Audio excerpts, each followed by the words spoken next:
Prezados entusiastas, temos uma notícia que traz um tom sombrio para o cenário automotivo brasileiro. A disputa acirrada entre as montadoras sobre incentivos fiscais, especialmente no que diz respeito à extensão de isenções tributárias para o Nordeste e Centro-Oeste, revela um cenário preocupante. O problema? A falta de transparência. Ao fundo das discussões e disputas esconde-se uma ausência de dados cruciais, informações necessárias para uma avaliação justa e equitativa desses benefícios. A incerteza paira sobre a aprovação ou cancelamento desses incentivos, gerando uma nuvem de dúvidas sobre os verdadeiros impactos dessa batalha entre gigantes da indústria automotiva. Vamos aprofundar esse dilema, explorar os meandros dessa disputa e juntos tentar entender como isso afeta o futuro do setor no Brasil. Estão prontos para mergulhar nesse mar de incertezas? Então, vem com a gente! Quer ficar por dentro do mundo automotivo? Então, já se inscreve no canal Hobbies de Negócios, ativa as notificações e deixa aquele like. Virou disputa aberta a extensão até 2032 de isenções tributárias a fabricantes de veículos instalados no Nordeste e no Centro-Oeste, aprovada no Senado na semana passada na PEC 45. A proposta de emenda à Constituição que regula a reforma tributária no país, que agora aguarda nova votação na Câmara dos Deputados, sob intensa pressão de montadoras a favor e contra o benefício. Dos dois lados, falta transparência para justificar a continuação ou o cancelamento dos incentivos do chamado regime automotivo do Nordeste e Centro-Oeste, que existe desde 1997 e após duas extensões, em 2010 e 2020, termina em 2025 com o fim do seu principal benefício, a isenção total de IPI, hoje usufruída por Stellantis e Baterias Moura, ambas em Pernambuco, que ganharão no ano que vem a companhia da BYD na Bahia e desconto de 32% no imposto utilizado por Caoa, Chery e Hyundai e HPE, Mitsubishi e Suzuki em Goiás, pois são justamente contra estas empresas que a maioria das montadoras do país, com fábricas em São Paulo e sem os incentivos tributários do Nordeste, resolveram se unir de forma nunca antes tão escancarada. General Motors, Volkswagen e Toyota assinaram juntas uma carta aberta publicada em 8 de novembro, na forma de publicidade nos principais jornais do país, na qual defendem o fim do regime especial. Nota-se que o real interesse das três empresas, que há 3 anos ficam cada vez mais distantes, atrás de Stellantis nas posições 2, 3 e 4 do mercado, é derrubar vantagens competitivas da líder de mercado que não conseguem alcançar. Talvez por isto ninguém tenha reclamado tão explicitamente dos mesmos incentivos que a Ford recebeu na Bahia durante 20 anos, pois a montadora não representava grande ameaça e fechou suas fábricas no Brasil em 2021, não sem deixar cerca de 5 mil desempregados na cadeia produtiva da região. Em ato explícito de falta de transparência, a GM, Volkswagen e Toyota dizem na carta aberta que apoiam o desenvolvimento do país e a reforma tributária. Mas para que ela seja justa e isonômica, segundo a matéria do Motor1.com, pedem a retirada dos incentivos regionais, contudo não dizem claramente que é isto que querem. Diz o texto, abre aspas, precisamos da exclusão imediata dos parágrafos 3º, 4º e 5º do artigo 19 da reforma tributária, que representam um retrocesso do ponto de vista tecnológico e ambiental, além de uma renúncia fiscal prejudicial ao desenvolvimento do país. E mais não dizem, provavelmente para não provocar repulsa às suas marcas por parte de consumidores do Nordeste, a região que seria mais beneficiada.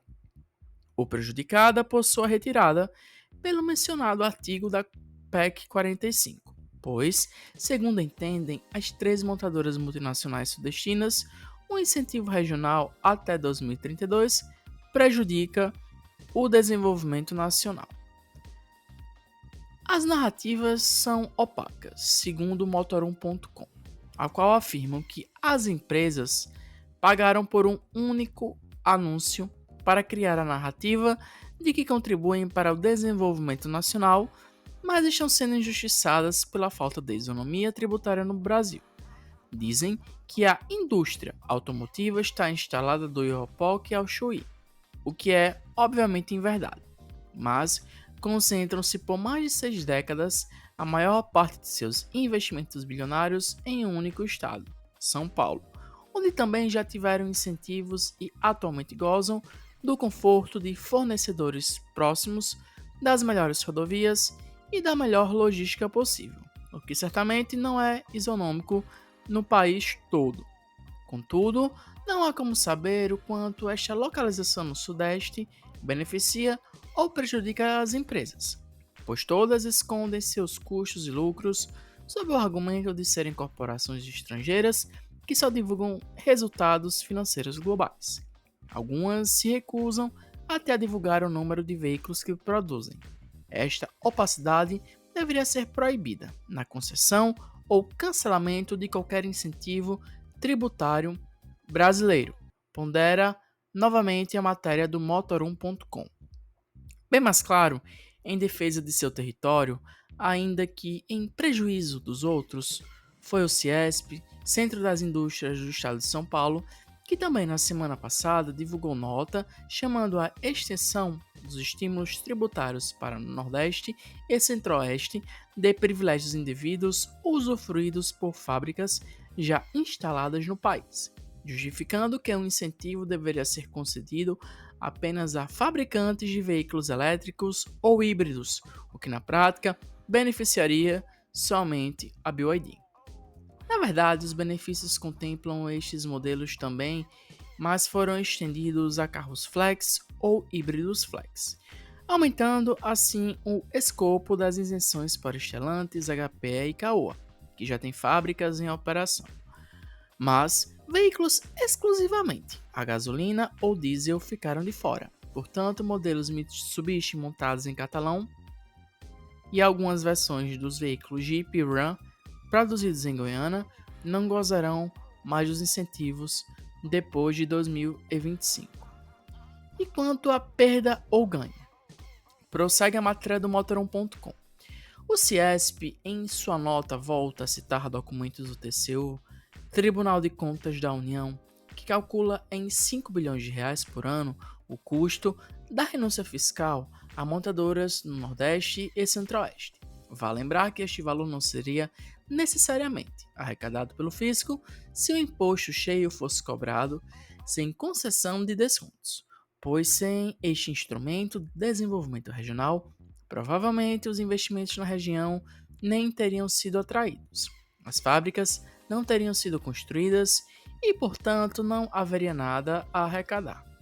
A entidade industrial paulistana também aponta, ainda citando o TCU, que os incentivos entregam um pouco de desenvolvimento regional aos territórios beneficiados, porque não ocorreu a esperada aglomeração industrial no entorno das fábricas contempladas. Este argumento ele é desmentido por Goiânia, Pernambuco, onde a Stellantis investiu 11,2 bilhões de reais para inaugurar, em 2014, ainda como FCA, a maior fábrica de automóveis já construída no Nordeste, que hoje opera perto do topo de sua capacidade de 240 mil veículos por ano e emprega mais de 15 mil pessoas na linha de montagem e nos fornecedores, que investiram juntos com a montadora mais de 1 bilhão de reais em operações locais. Segundo a Stellantis, já existem 50 fornecedores em Pernambuco e eles já respondem por cerca de 1/3 do valor das compras de insumos e serviços da fábrica, que somam mais de 3 bilhões por ano de reais. Interessante pontuar que outro 1/3 dos gastos são com fornecedores instalados no Sudeste, No fim das contas, o Nordeste incentivado também gera receitas para estes estados.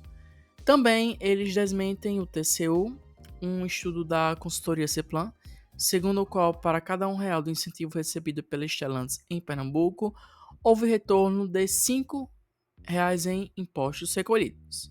E isto sem contar outros benefícios à região, como geração de riqueza, melhoria dos serviços públicos, educação e saúde.